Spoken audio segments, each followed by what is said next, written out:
Final thoughts for this 1420 Sports Bar podcast. Four Beer Sports talking a whole lot more. As I sit here watching the days dwindle down to a precious few in the Major League Baseball season, watch the Yankees playing this afternoon, hoping to wrap everything up and get to first place in the American League for the playoffs and everything else. You never know what might happen ahead. And the hopes that you have that your team might actually have a chance to win a championship. And like I said, when Nathan was on the show earlier on, when your team has a chance to win a championship, there's nothing quite like it. The anticipation that you have on a daily basis, what you're going to do, the superstitions you might carry on if your team won a playoff game, what you wear, what beers you drink, where you watch the game, and on it goes. It's an exciting time of year for any sports fans. There's a number of Major League Baseball teams who legitimately have a shot at winning the whole thing this year. A lot of teams that haven't been there in a long time, and everybody has that nervous anticipation going into the final days of the season, and on it goes. But the what I want to talk about is there's a team that doesn't have those hopes anymore, and there's a fan base that doesn't have those hopes and dreams anymore, and it breaks a guy's heart. And I didn't think it was going to hit me emotionally as hard as it was, and it was heartbreaking, but on a different level. Like when your team loses, it's heartbreaking. Your team doesn't win a championship, and you use the term heartbreaking rather loosely, but what happened this week in Oakland, for me, it was heartbreaking. You've seen those fans and you've seen those families together for what might be the last time at a stadium. Might have been the last time. They might have these season ticket holders who don't see each other other than when they're at the game. There might be a fan base that they meet on the train and go down take the BART to the games. They go down that walkway and they have the same hot dogs and the same burgers, same conversations. You have vendors who've been there for years. You have groundskeepers who've been there for years. You have ticket takers, program sellers, souvenir stands, or whatever it might be. You have a family there that the Oakland A's have had for many, many years, and that's gone now. And it's heartbreaking to see, and it's a different level of heartbreak that I didn't think I was going to get this emotional about.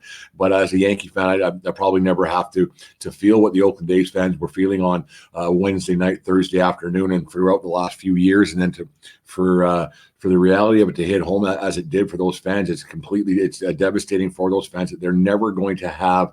Never's a long time. I understand that they're never going to have that sense of being a fan of their team again. Yes, they'll still be on TV, but they'll never be the Oakland A's again, and they'll never be around again. And it's just a different set of circumstances when it comes to these guys. And you feel because like I said earlier on in the show with Nathan, I've been to the Oakland Coliseum a number of times. The guys beating the drums back in Miguel Tejada days, and beating the drums in the outfield, and the way they would cheer and chant their names and everything else, how it would go. And it was the same people in the stands year in, year out. And you got to watch games on TV, and you get that sense that of community in Oakland, and you got that feeling that there was something special going on there. You talked about the Moneyball era, and believe it or not, there was 3 Cy Young guys, and all on it goes. But you got a sense that those fans, they meant it, and they were real fans, and they were really, really into what was going on there on a daily basis. Young, old, been there, go to 50 games a year, go to 5 games a year. They wore their green and gold with their hearts. And you remember guys like Ricky Anderson stealing bases on the greatest to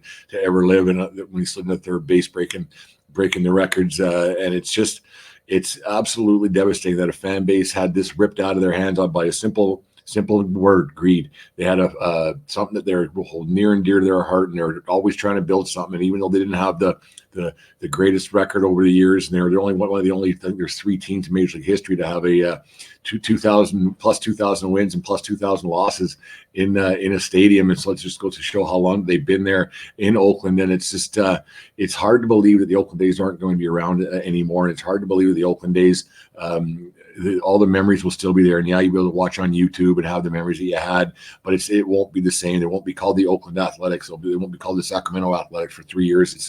It's an embarrassment to baseball, and it's all at the expense of a great fan base that's been around for a long time.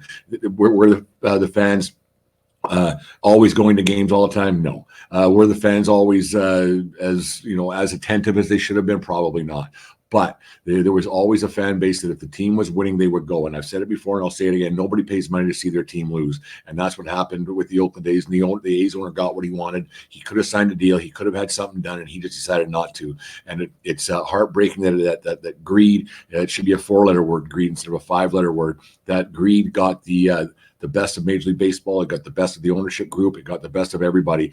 Because if they did it to the Oakland A's were allowed to do it, then anybody else can too. And it's scary to think that how little these owners actually care about their fans. They say they care. They don't.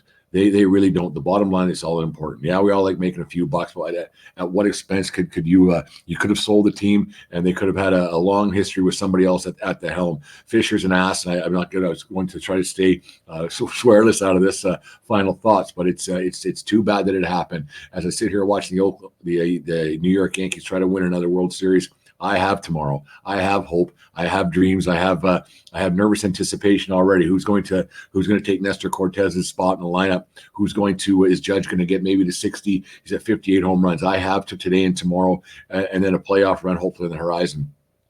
The Oakland A's as of tomorrow are no more, and it's sad that greed was the end of a great sports franchise, and it's a franchise that I've known forever. I got a lot of friends who are Oakland A's fans. It just goes back to Dave Stewart, Ricky Henderson. You go back to Reggie Jackson. Actually, the year that they won the year I was born, they won the World Series. So it's sad to see the late night games that won't be happening in the spacious Coliseum. The huge foul territory that was there that saved a lot of pitchers, ERAs and foul balls. Even just last week when the Yankees were there, that changed the way the game is played. You remember the Earthquake World Series of 1989 with the Giants, and on it goes. The Oakland A's will forever hold a soft spot in my heart. I remember when I went there 2014 for the Derek Jeter farewell tour. Was one of my stops on the farewell tour, and there was a little girl there with her dad, and they came up from Tijuana. I got the picture still somewhere. I went on my phone somewhere that came with my dad all the way from Tijuana to see Derek Jeter play, and that was at the Oakland Coliseum.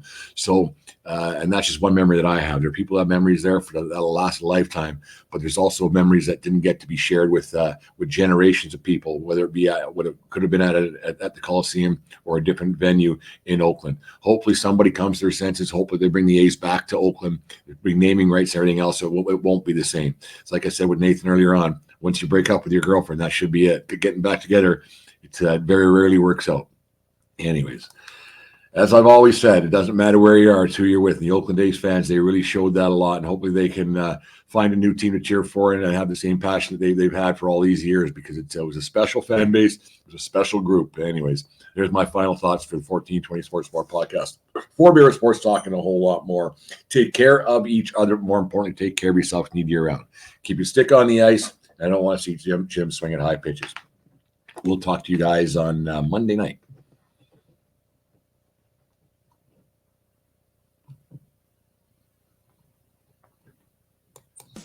You just listened to the 1420 Sports Bar podcast.